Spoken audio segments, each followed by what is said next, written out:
Hi, my name is Gary Westby from K&L Wine Merchants, and I'd like to talk to you about champagne styles.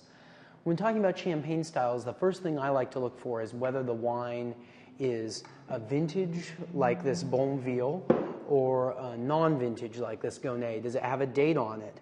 If it doesn't have a date on it, that means that it's a blend of many years. That can be a very good thing because Champagne's very far north, and to get a consistent flavor, it's great to blend years together.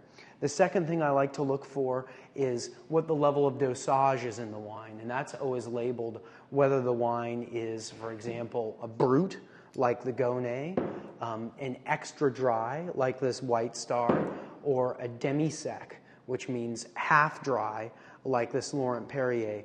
This is in ascending order of sweetness.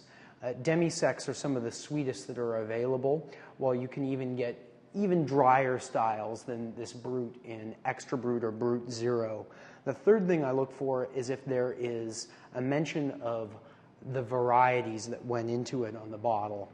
For example, on this O2 Bonville, you can see that it says Blanc de Blanc, which means white from white.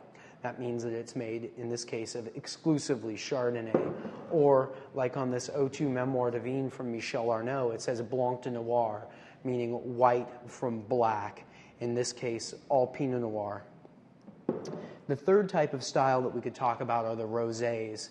They're made primarily in two different ways, either as a Saunier, where Pinot Noir or Meunier is macerated all at the same time, all in the same vat, all of the juice with all of the skins to get a very, well, a relatively dark color, like in this Leclerc-Briand Rubis rosé, or a more delicate color, like with this Louis Roederer 2002 vintage rosé, which has about 12% red wine blended into the white in order to get the rosé color.